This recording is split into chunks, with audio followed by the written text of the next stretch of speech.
we didn't say anything about meeting Dee in Japan. All right, why don't you tell us about it now? Dee just, when he received his mission call, before he opened it, he says, I know where it's going, where I'm going. I'm going to Japan. And he did, he knew. But he really did some marvelous things there.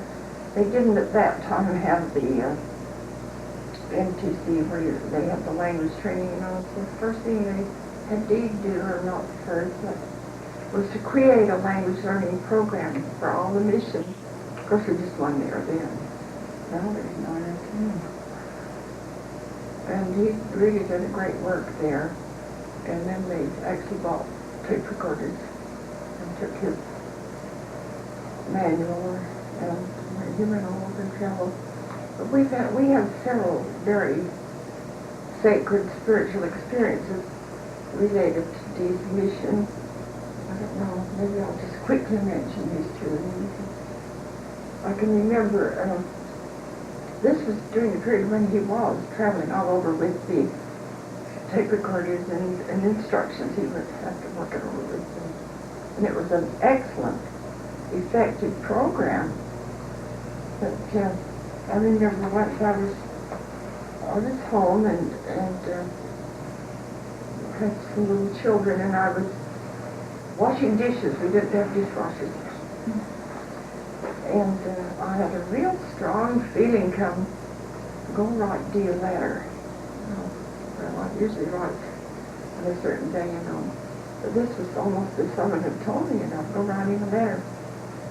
And so you recognize these promptings when they're the genuine thing, you know. And so finally, so I just went in and I thought, well, so I started writing a letter.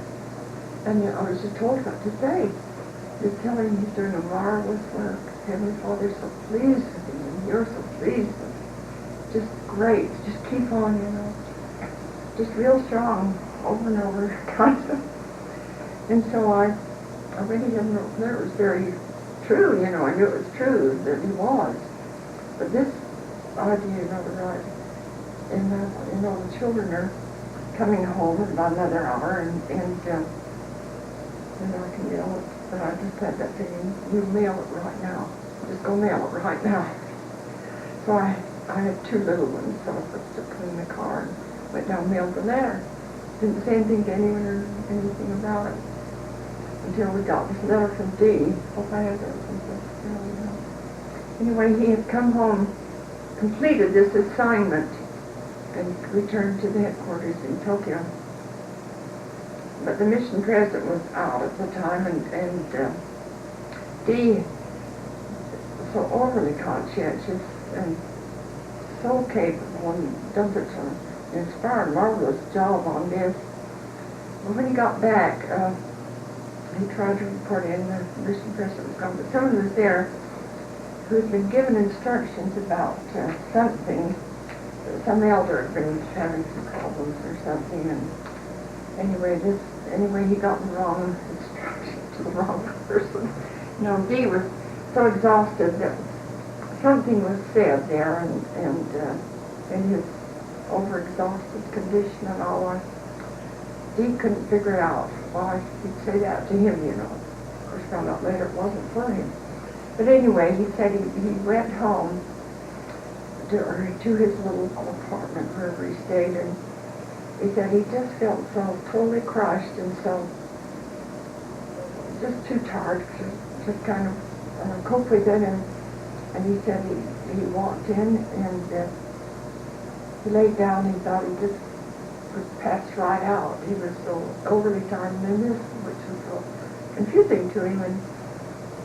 And I'd have to check back a little bit, you know, for my account on it. But he said, as I recall, he said he just tried to even pray, and he just couldn't even keep his mind on that, you know, just write down, really to write down. And he said as he laid down his cot or whatever it was, he noticed on the little standby bed 2 letters. We thought, that's strange. And sure enough, they were from home, and one was from his dad, and one was from his mother. We thought, well, they usually come on Thursday, or whatever, 2 days later, you know. So he opened those letters and read them, and they both said the same thing. And so and he says, that just, he was able to relax and go to sleep. That's all he needed, you know, that. So after we got the letter, I said, I told Dad my experience, but I'd never mentioned it before, and he said, you know, he's exactly the same experience out of the office. So you see, the Lord is really the one that's running the show. This other little experience, I'll be brief. I know it's hard for both of us to be brief. We're getting old. Don't ever let us talk and talk too much. I've seen old people that do that. You can't turn them off. When we visited Dee, we wanted to go around the world, you know. We went to several places. We went to, where was it we went from? We had that experience. In President also was there. Oh, Nancy, I know it very well, but it's Nagoya. Nagoya. Yeah. This was in Japan. Yeah, in Japan. And President Alton of the University of Utah was there. He had also been a missionary under my Uncle Alma.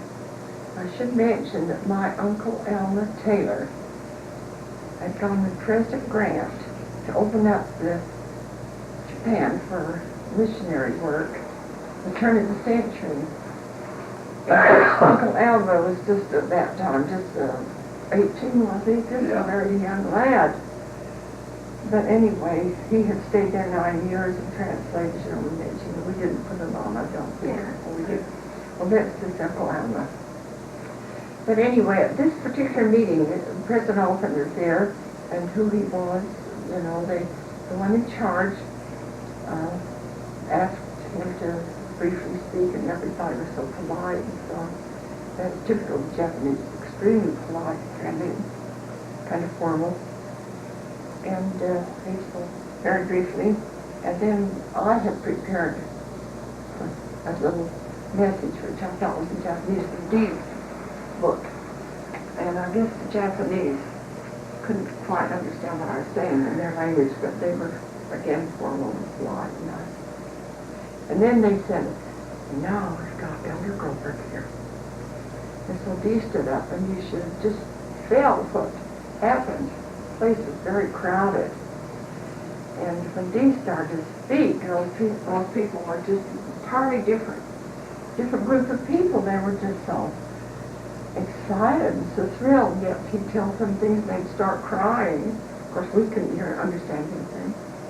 And then he'd tell something else, and they'd laugh and laugh, you know, they were just eating him up with just, and I was watching this, you know, was surprised, and while I was watching Dee, I was aware of the presence of my Uncle Alma, and I know he was there. And he was saying to me, of course you'd have to know a little more about him. When he used to visit us, we children loved Uncle Alma.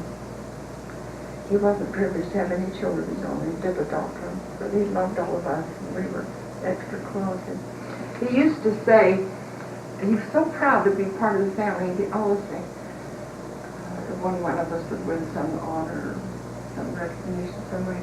He'd say, he's one of our kin. He's one of our boys. He's one of us, you know. And I was watching Dee, and all of a sudden I was aware of Uncle Alma saying, he's one of our boys.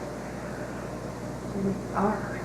He's us, you know. And he was so thrilled with what was happening, because Dee had been a very great missionary there. And it was just so strong, and it just went on and on all the time. Dee was talking, you know, and he was there. So when then, of course, Dee quit speaking, and they had to close the meeting and so on. And so the closing prayer was over, I said to President Alton, I said, President Alton, were you ever in this part of Japan? Oh, no, I didn't. I said, did you know Uncle Alma? He said, sure, he was my mission president. I mean, very well. And I said, was he ever here? And I go in, he says, he was all over Japan. He was, you know, in charge of the whole thing. And he says, wherever your Uncle Almo at, because I knew him, President Alston. I used to, his wife was a solo singer, and I used to play for her up and there with the wife. And he says, wherever your Uncle Almo at, the place would be packed. He loved the Japanese people. He talked their languages. They adored him. Just come like, do you know, just, and I said to President Alston, I said, well, you know, he was here today. He's been dead for years.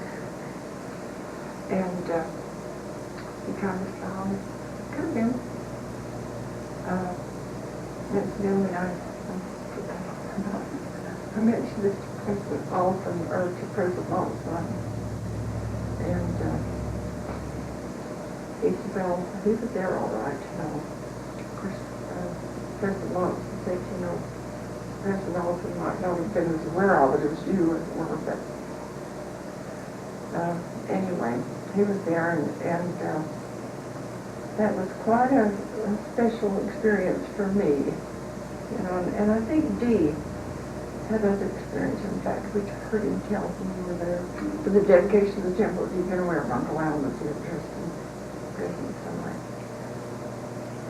That's quite a little extra special. Uncle Alma and President Grant had both sort of pioneered there, and they both had said that it'd be slow at first, but it would pick up, and and this was the day. Of course, President Grant, was he in Tulsa then, Daddy? Yeah. But he was only there a very, very short time. Year and a half or something. And he was in charge. Oh, yes, he was. But Uncle Alma stayed 9 years, you see, so he was a little closer. Well, why don't we change the subject a little and talk about your business and community work? I know that's been a major part of your life. And why don't you tell us a little bit how you got started and some of the major, you know, projects that you had and kind of how you got to where you are today.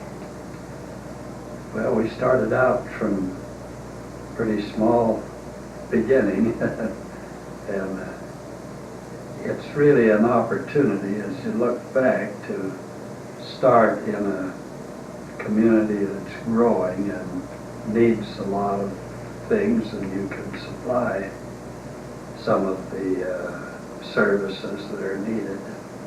In the insurance and real estate business, it kind of grew naturally into some of the other areas.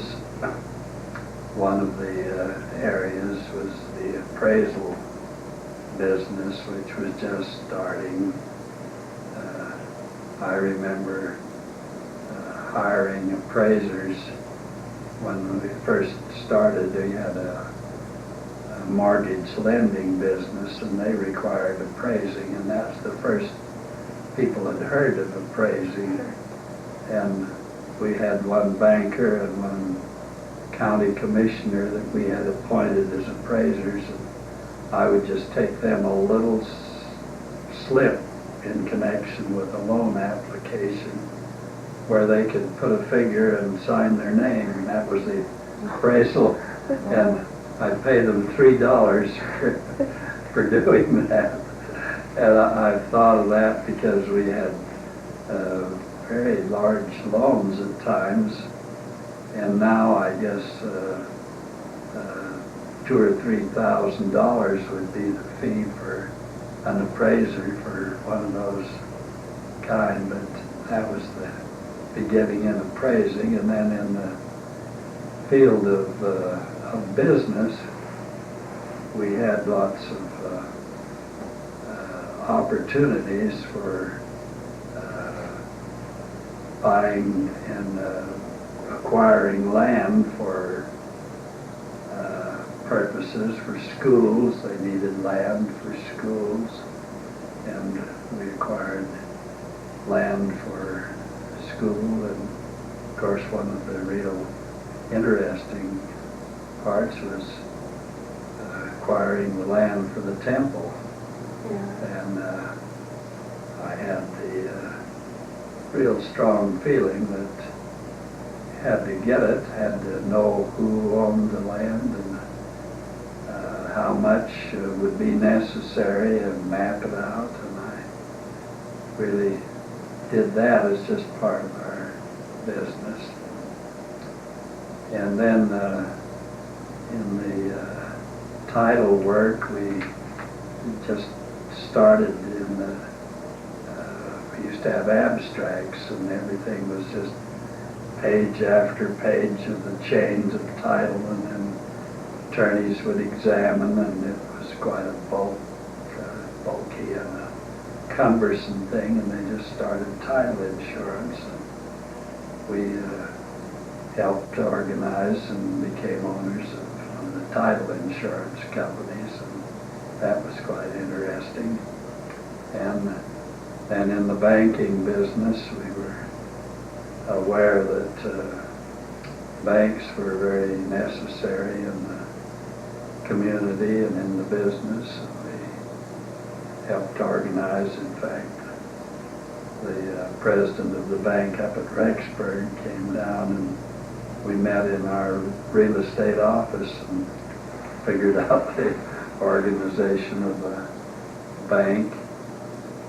And really between our little office and the Smith Hart office across the street, we organized the KID Broadcasting Company. It was just broadcasting, and radio was just coming, and as a result of that AM station, we grew into AM and FM and TV and cable and the whole gamut.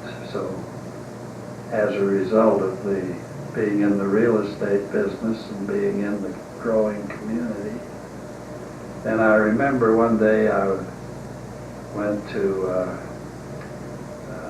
a meeting and listened to a fellow tell about the effect of schools on the growth of a community. And he said if you would take a compass and draw a circle a mile around a new school site, the area in between would develop into residential or subdivisions. And so when a school site was decided on Holmes Avenue and 5th and 6th and 7th there, it was just a farm.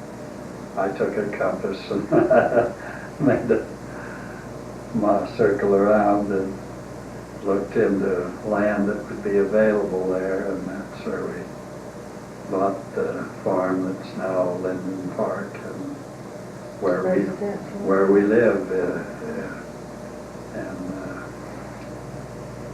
Well, it was just an interesting thing that just developed with kind of closely related service interests along the line. The appraisal business, of course, has given us lots of opportunities. We went to Alaska to do appraising after the earthquake. We did appraising after the breaking of the dam. We did appraising for the Indian lands as they wanted to get the difference between what they were paid for their land and what their land was worth. And the redevelopment of the cities, Boise and Pocatello and Idaho Falls, Twin Falls. We did the relocation type of appraising, and the Rockefellers and the Park Service over in Jackson and the Harrimans, they wanted to give some land for the park, and we appraised their land and met Roland Harriman, who was also the head of the Union Pacific Railroad, head of the American Red Cross, and you get to meet people that you wouldn't otherwise in this business. And you should mention also that you're the first Realtor of the Year for the state of Idaho, and the local president, and the state president, and one of the national vice presidents of the association that went to Hawaii and up to Alaska, and all kinds of important, you know. He was the first head of the appraisers in Idaho and organized it for Idaho, some of those special. Actually, I was one of the organizers of the first chapter in this Rocky Mountain area, where there was about 7 from Utah, Salt Lake area, and I was the only one from Idaho, and there was 2 from Nevada, and we organized a chapter of the Appraisal Institute.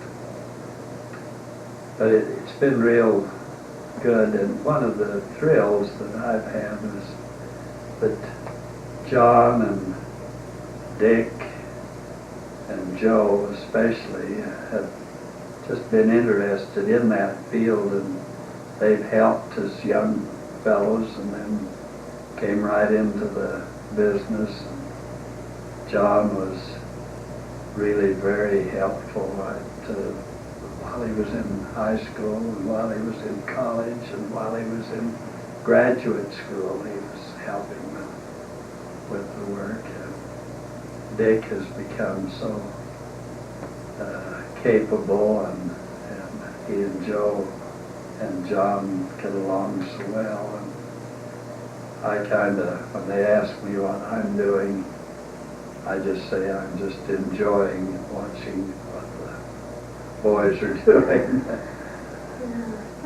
Why don't you go back a few years and tell us about the Depression and how you worked your way through that, and some of the Blairs want to know if you supported the New Deal. Talk about that kind of.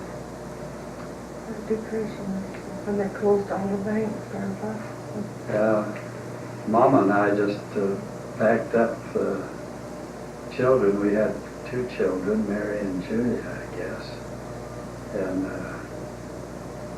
the banks were closed for just a few days. We drove down to Provo to see Grandma and Grandpa. That's what we always did.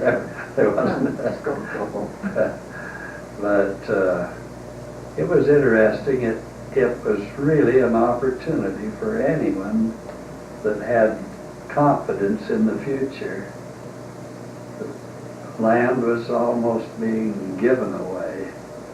We bought lots for $5 a lot that later have sold for $12,000 and $15,000. Same lots, just a different time. And we bought land out, it was good land out on the desert where the dry farmers had left and let it go.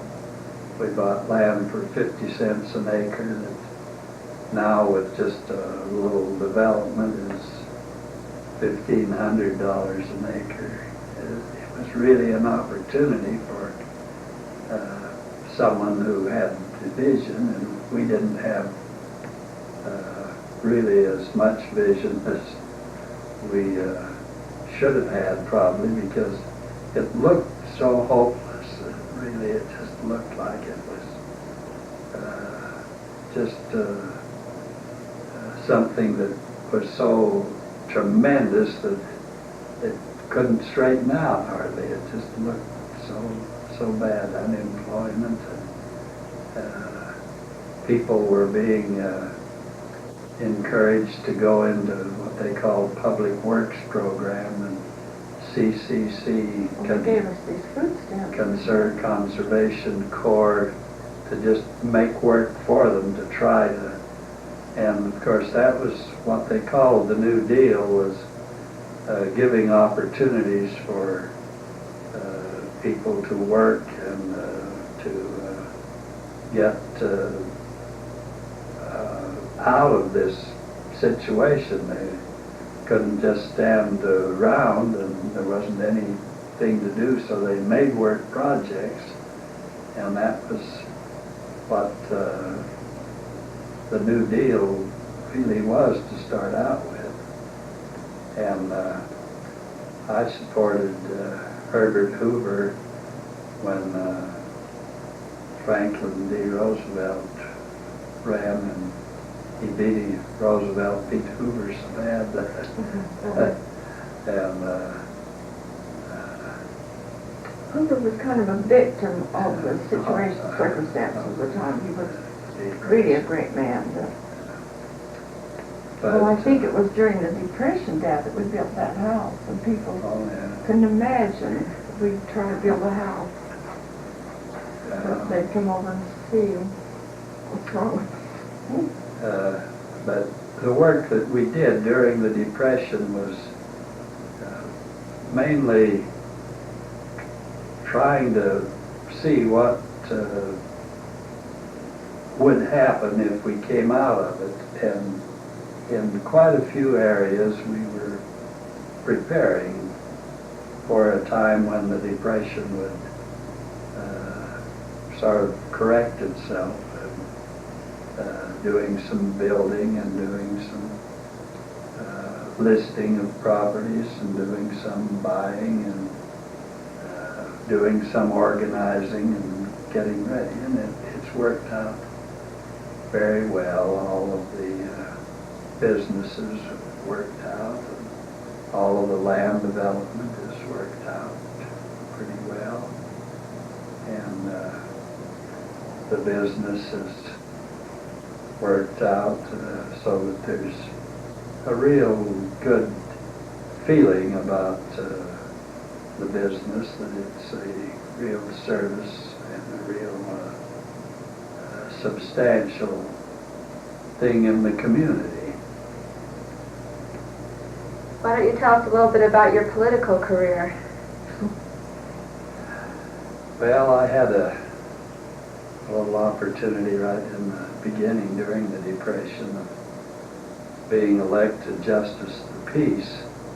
That was my first political.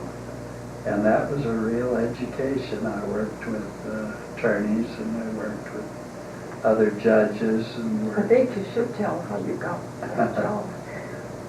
Well, I don't, maybe you haven't told it, but quickly. I ran in the primary for Justice of the Peace. They put my name in on the Republican Party, and another Republican candidate was in office, and he got more votes than I did in the primary, so he was going to be the Republican candidate. And then some attorney friends of mine just says, why don't you let us put your name in the Democratic general election, because there's no one running, so they put my name in the Democratic. I beat the man that had beat me in the Republican, so I was elected on the Democratic ticket. But it was really an interesting thing, because all the business and all the legal and all of the areas that a judge gets to handle were there, and I really appreciated it. I got acquainted with all of the attorneys in town, and with a lot of the business people that way through the courts. Then I decided, after I was elected 3 different times to that, and that took me up to from 32 to 38, 2 years to a time. And then Bill Brunt wanted me to run for state senator, and he was going to run for representative, and so we both ran, and Bill was elected, and I was defeated by just a few votes, so I wasn't elected Senate. Yeah, I had a good friend out at Iona that was the bishop out there, and was a good man. I beat him in Idaho Falls, and all of the voting came in. I was about 30 or 40 votes ahead. It was kind of close, but when Iona came in, where he was the bishop, I hadn't even gone out there, and he got about 40 more votes than I did out there, so he was about 10 or 12 votes ahead. And then later I ran for mayor of Idaho Falls and really enjoyed getting acquainted with the people and the issues. He would have been a great mayor. Actually, there was equipment politics. There were some problems. That's why they wanted it around. They needed to get. And I had some good friends and some good support, good feelings about it. I've never regretted, although it's, you know, when you're defeated, and I wasn't elected. But then I was... City attorney told you you'd get, what, 48% of the vote, 49. He was the one that was really running the show. He knew that he just knew that they could get enough extra votes. But then I was elected Chamber of Commerce president, and I really enjoyed that and served there. And the Kiwanis Club was the president of that, and then the real estate and the community chest, and then on the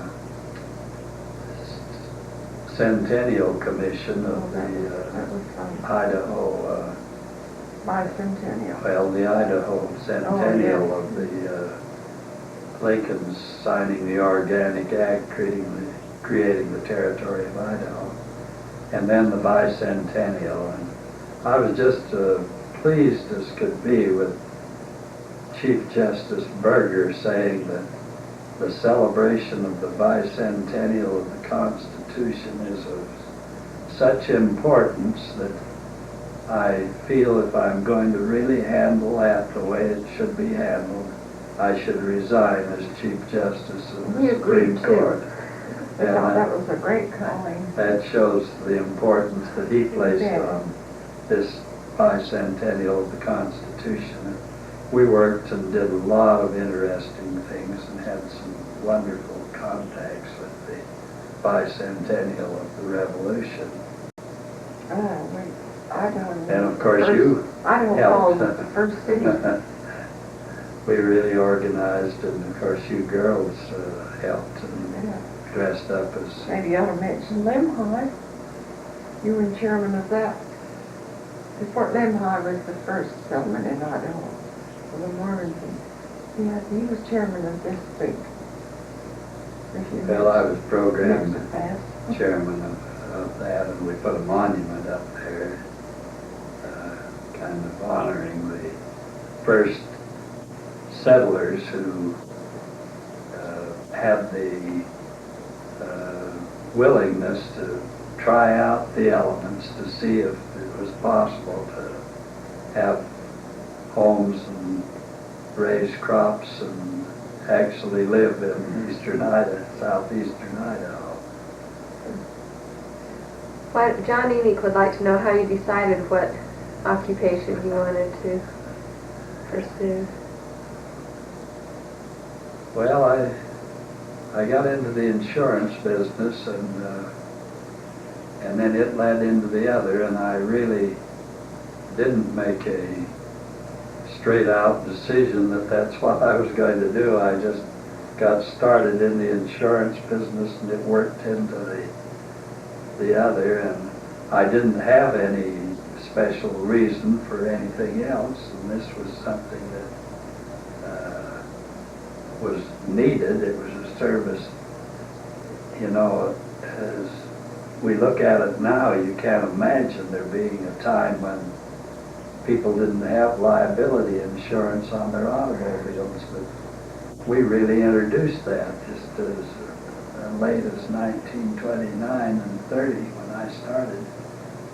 Most people hadn't even heard of automobile liability and the opportunity to be protected against injury, liability, and property damage. And then it worked naturally. I had thought of going to law school, and I kept thinking about that, but as this business developed, and I remember one experience I had that one of my friends wanted to sell his home and move from Idaho Falls to Portland. He was an attorney, and we sold his home, and he went over to Portland. And he says the reason he went to Portland is that he looked in the phone book, and the population of Portland was 10 times the population of Idaho Falls, and there was only about 3 times as many attorneys there, and so he thought the field would be really good. And after a year or two he came back and said, "What was wrong? What happened?" And he says, 2/3 of the attorneys over there didn't have telephones. Oh. Yeah, but it was a kind of a hard day for attorneys during that Depression period. They were having a hard time. Well, I think, Nancy, Daddy, when he was living with his Uncle Charlie on the farm, you know, he really learned to work hard, and that you have to take some of the things that are not quite so pleasant, you know, to succeed. And I think there's a great lesson in the fact that he just got started in something and just decided to make it go as long as he was in that. I think sometimes our young people are so hesitant about making policies that this is what I'm supposed to be doing, that they wait too long to just go ahead and do something. Get going and discipline yourself and succeed in that, and then you can still branch out to the other. I don't know if I made myself clear, but I think that he was a great example of that, just staying with it, making it work. Yeah, well, to John Enoch, I think that I didn't just make up my mind that I was going into real estate until I had been in the insurance business for a little while, and I liked the idea of insurance because it was something that I really believed in and believed that it was necessary. And then the opportunity in the real estate business just dawned that it was there, and as Mama said, I just decided that I could make a success of it, and I could enjoy it, and it would provide an opportunity to be at home and kind of be your own boss. And those are two very important things. And it just worked into that. He mentioned, you know, he considered being a lawyer, and we did sign up for a course in law, correspondence course in law. I guess I was more responsible than he was for it, but I sure liked, certainly, well, within a year I realized that we wasted about $100 on that. He just wasn't going to be a lawyer. Great. Why don't we talk now a little bit about your church service and tell us about some of your favorite church callings through the years. And I think Mama's callings in music and in teaching in the church, and in being primary president and helping with the scouts and the plays and the activities of the young people. And my job, it seemed like for, I think the first 16 years after we were married, I was practically all the time in the bishopric. I was second counselor and then first counselor and then bishop, and for 16 years was in those positions. And then I'd been in the High Council for a little while in between those times, and then was in the High Council, and then was called to be Patriarch, and I guess that was the most challenging and special calling, because it really gave us an extra challenge in our home to have the people come into the home. And President Peterson, the elder Marjorie Peterson, said to us that your home and the way you live and the way people see you and feel when they come into your home is going to be a real important part of your service as a patriarch. We just had to keep our home so that the Spirit of the Lord would be pleased to be there, because these people think that was really challenging. But I've thought about the number of patriarchal blessings that we've given, and we don't go any place or any groups very large or very often, but what someone What was the last number? says, you gave me my patriarchal blessing, and well, it's up to about 1,300. And I've thought as I've gone to a state conference or to a gathering and they announce that we've got 1,200 people in attendance or 1,300, that just imagine there's that many that given patriarchal blessings to, that really depend on those blessings and just are in so many cases just so thrilled to see them being carried out through their faithfulness and through their accepting them as blessings that can be realized. And then of course someone called it the golden age.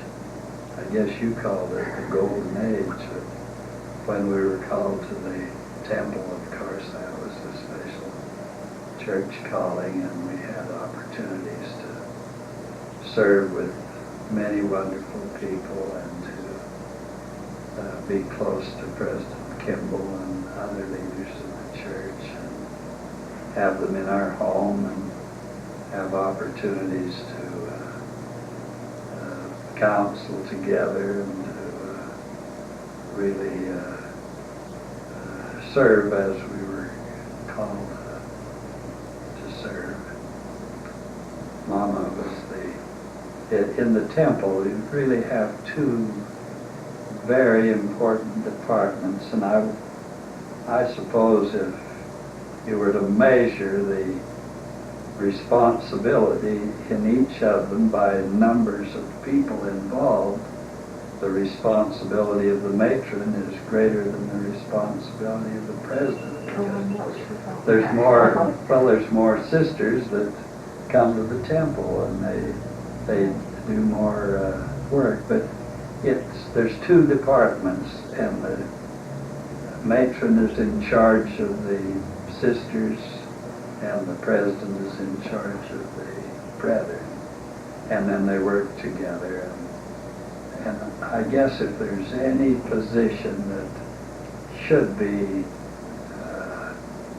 accepted with gratitude and with assurance that it's really an opportunity for a husband and wife, it's to be the president and the matron of the temple that work together. And that was our real joy and the calling that we really were grateful for. He's really honored every position in a magnificent way. When you first asked this question, the thing that pops into my mind about my church calling, I've always considered that trying sincerely to be a true mother in a true Latter-day Saint home was my highest and holiest church calling. You know, to get the whole look into eternity. But I've certainly appreciated all these other callings, and I'm sure we always have church callings, 2 or 3 usually. For many years I was playing the organ, for the Do you know how many? or for the Quakers, I think, for teaching, and then I was president of the primary, of course, we were always teaching, and we were both on a lot of different state boards, Relief Society, Sunday School, Mutual, all of them. And I was, my administrative work was mostly MIA and mistaken work. couple wards and state, and I don't know, it's like the church has really been kind of the main way of life for us. But I think the statement of President Lee has been a real sort of a basic principle in our feelings, that the greatest service you can render to the Lord will be within the walls of your own home. And we, in these other positions, have tried to realize that still the home is the important place, and it has been a place of joy to us, and we've had great joy in our family. I think the first time we heard that statement, President Lee, is when your father was made bishop. President Lee set him apart and said those words. You know, it's the greatest work the Lord will ever do will be within the walls of your own home. I was quite surprised. I think you may have said it before, but at any rate, that's the first time we had heard it. Said it to John. There were 2 or 3 others at the same time. These young bishops, and you know, he kind of cautioned them not to just.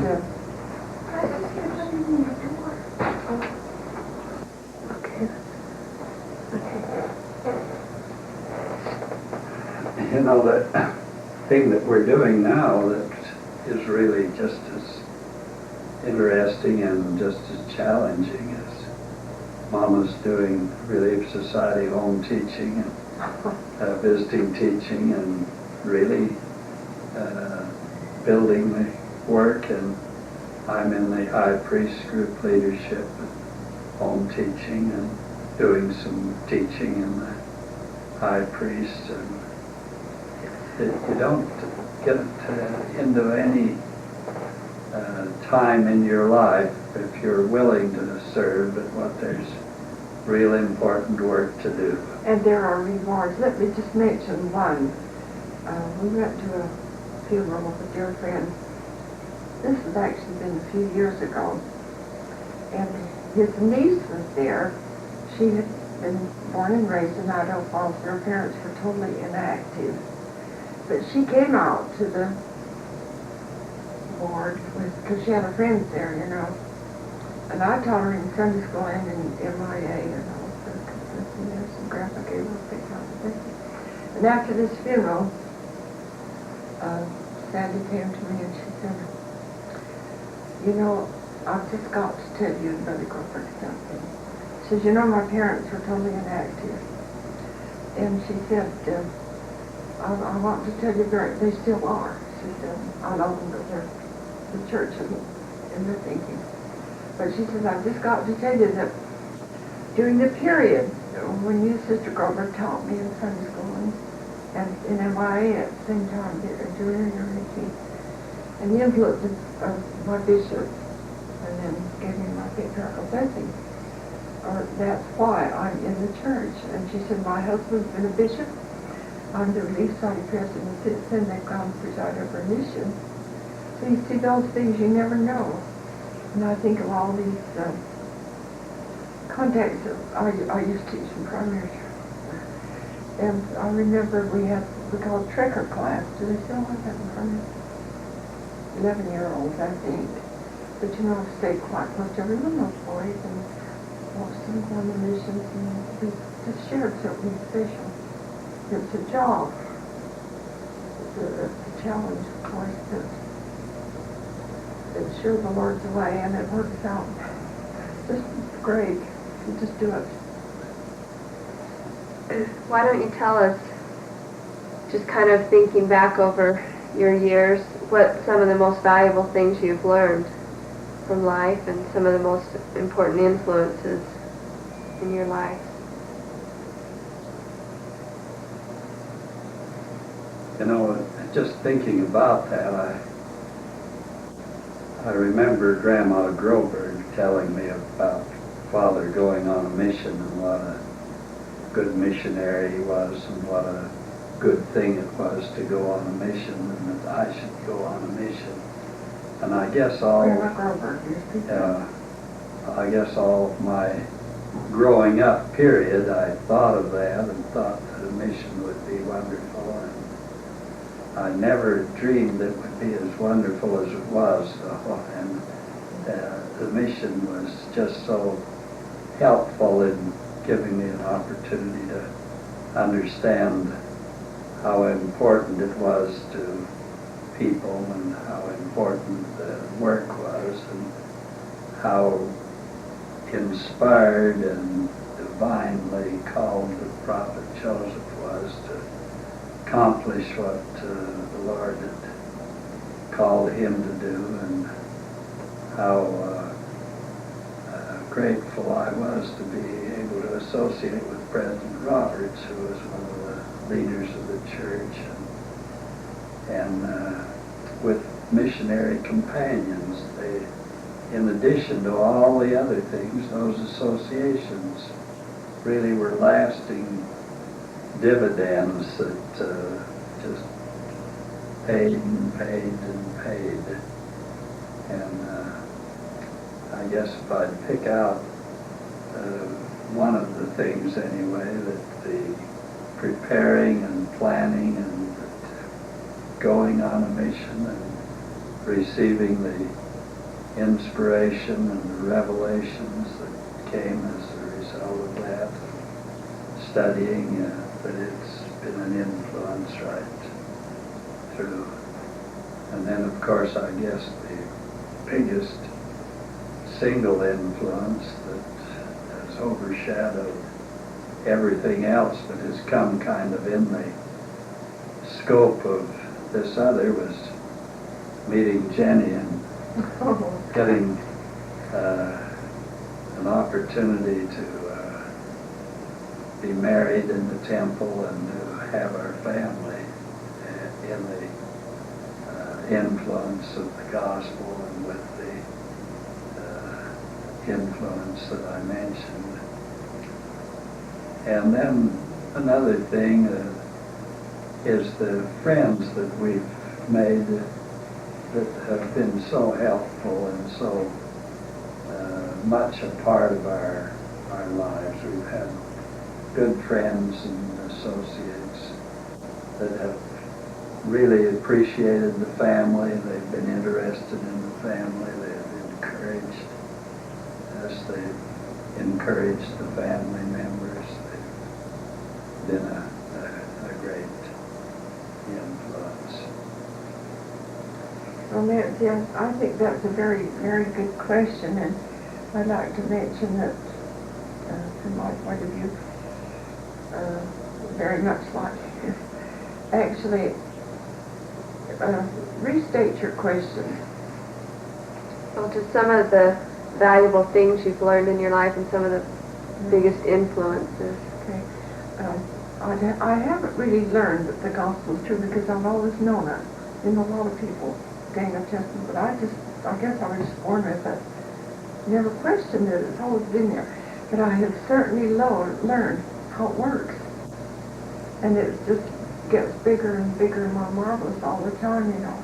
You just actually apply it.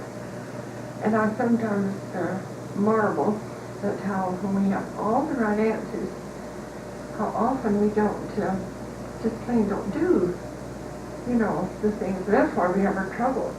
Not because the answers aren't available, but because we don't use them. And it's just, I see other people and I think, well, now, look, if you just do what the Lord tells you to do on that, and they try to get their answers and, you know, from some philosophies and men and all this, and it won't work. They have a lot of good things, of course, but I just marvel at the plan of the Lord. This age, you know, of how it's so obvious and so evident. If you just do it, first you have to learn what it is, and then just do it with full faith. You don't always get the full understanding at once, but it just works. It just always works. And as you look into the future, it just knowing that And all these years of obvious truthfulness about it, it just gets bigger and better and so marvelous that you can't really explain it, but that you can know it. So, but I think, like Dad mentioned about the family, I was really blessed with an absolutely marvelous mother and a great father too. But Mother was so outstanding in her testimony and some great. Grandpa Brimwell was a great influence, and my whole grandparents, and Aunt Jennie and Uncle Will, those were probably the ones that were closest. Uncle Tom McKay and Uncle Elmer were very great influences.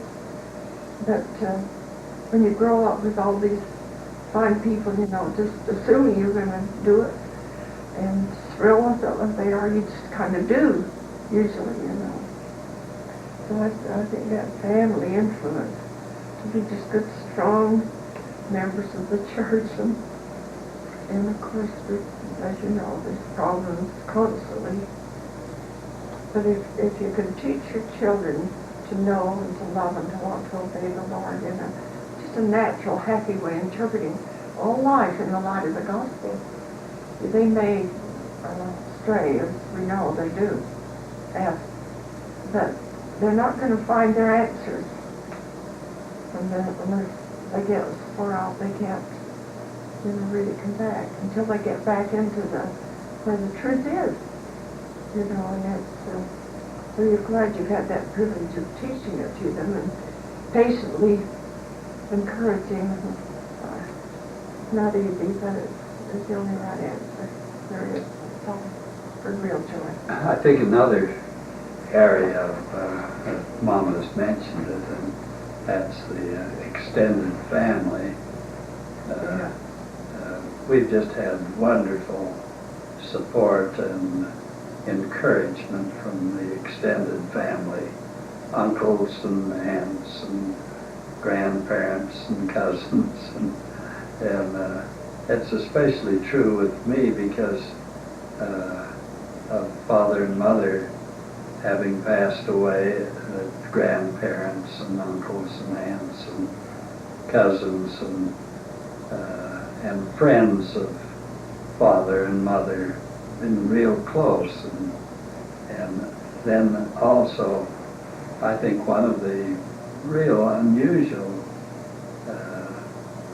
strengths and sources of support to me came from friends of grandmas, friends of grandparents, friends of these that you wouldn't otherwise have. So there's surely been a lot of support. Let me mention just one thing. I know we're ready to close. I think another thing I've learned that it sure is wise to keep a good sense of humor. And I think Grandpa's a great example of that. All of us have a good story to tell. And it's very important, to learn to laugh at some things. You just have to. Well, it's kind of an evidence of faith, This is so difficult. But if you learn to get things as they really are and really see that there are funny things that only deserve to be laughed at, but he always has a story. And I think it's not just a story, but a way of responding to some of these tense situations. I think Lincoln used to do that, didn't he? Well, Lincoln was asked once, what's the quality that's the most needed and the most desirable one to have in a condition where things are awfully serious? He says a good sense of humor. That is important. And I think that's true, because this too will pass away, as if no matter how serious it is. And if you can keep your wits and your faith and your humor and your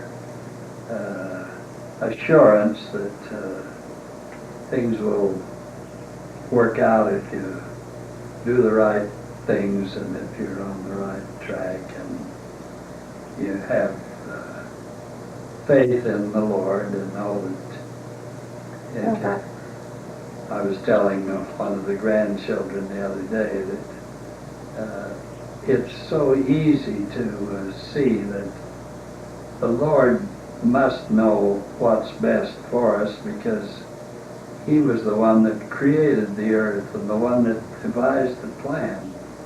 And wouldn't it be kind of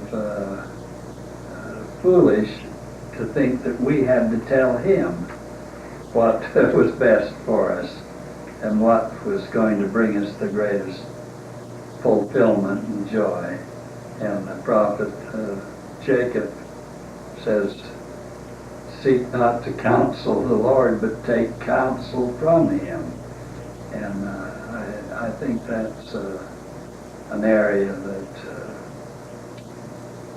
we've profited by just having that feeling and that desire to find out what the Lord wants us to do and how and what manner He wants His kingdom built, and then go about doing all that we can on that.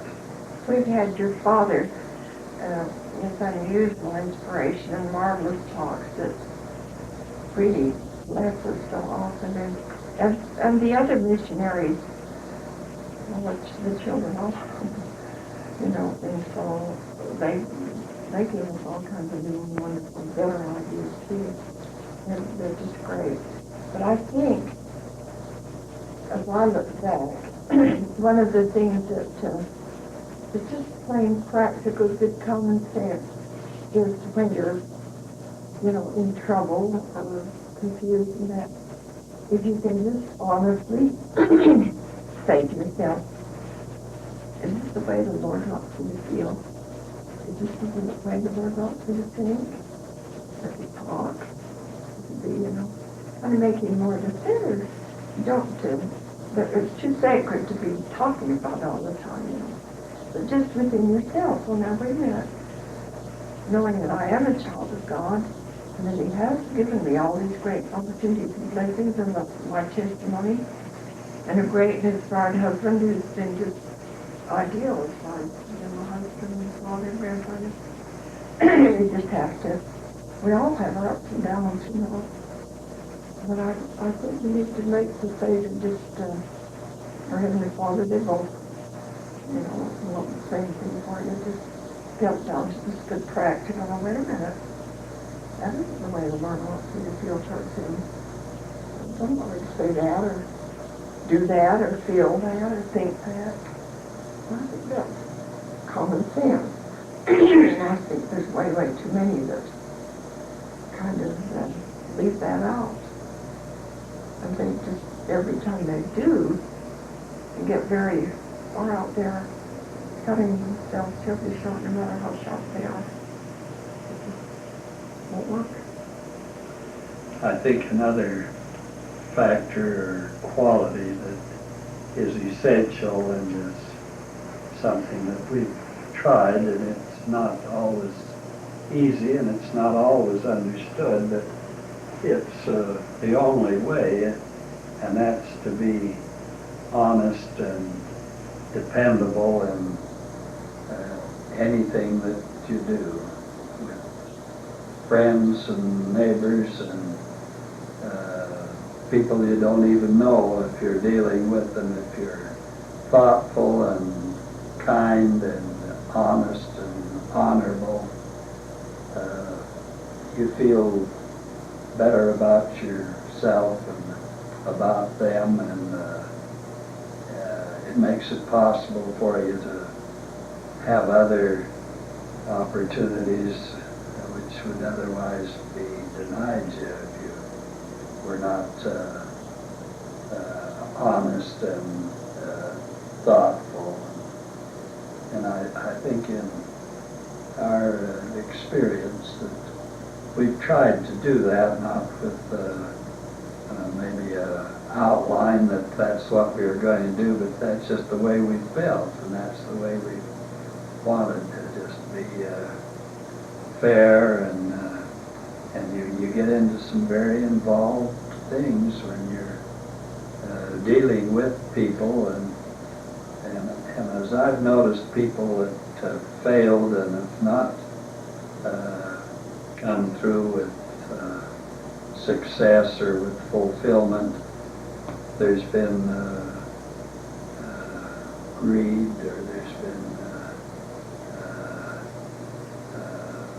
willingness to try to get more than was coming, or wanting to get more, or being offended if it didn't get their way. And just from our experience, we found that if you just are right, fair, and understanding, you can get farther than any other way.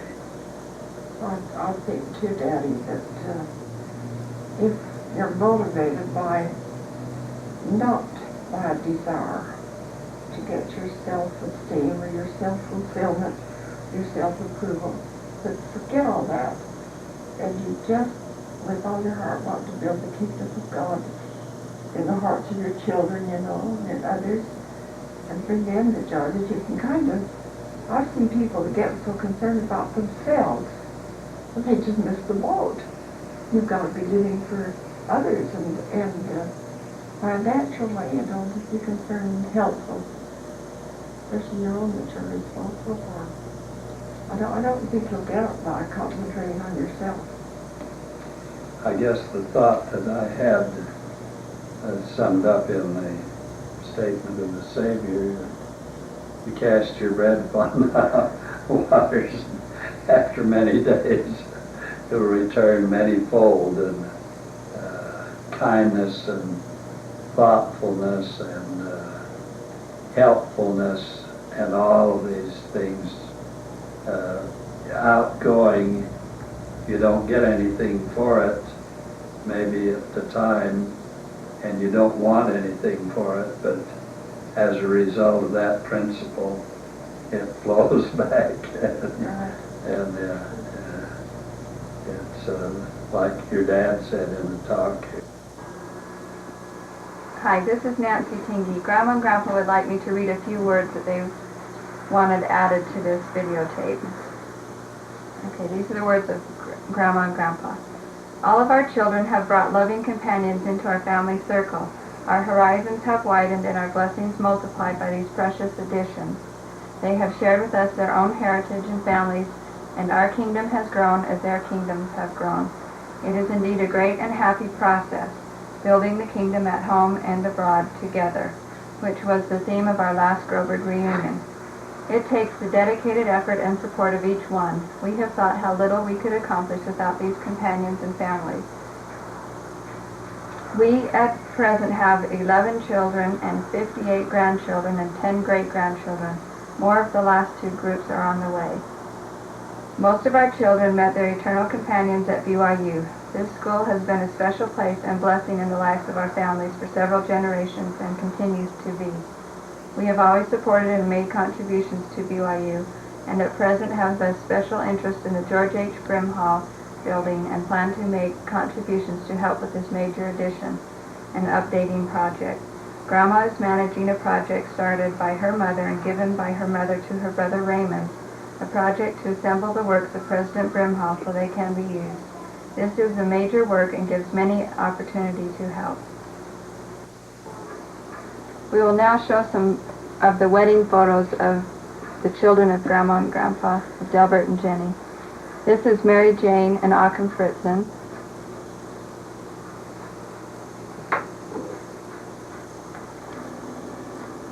This is Bob and Julia Blair.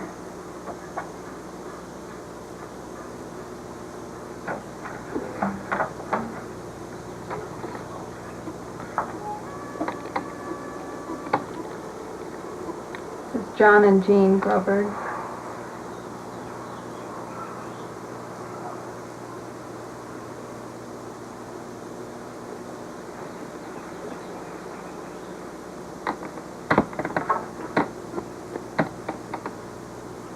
This is David and Lorraine Groberg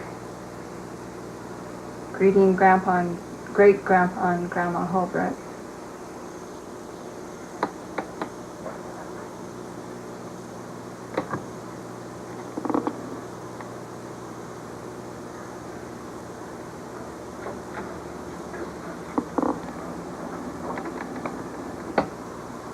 This is Dick and Barbara Groberg.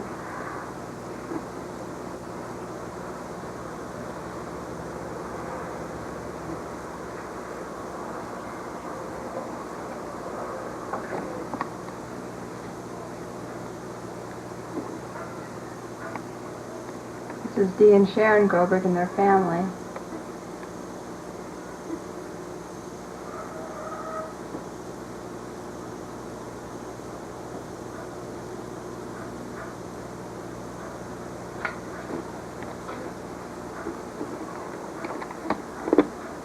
Joe and Jennie Groberg.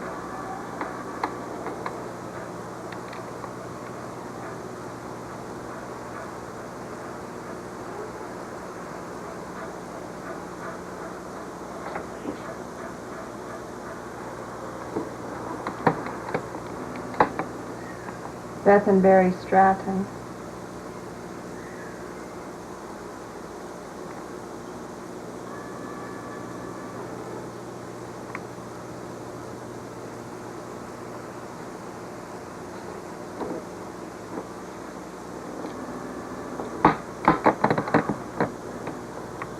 Louis and Marie Groberg.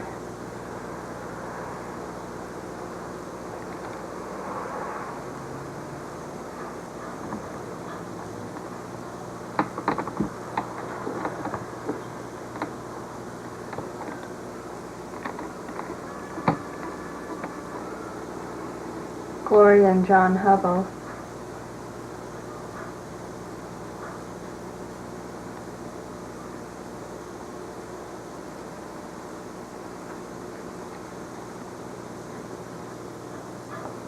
And George and Bonnie Groberg.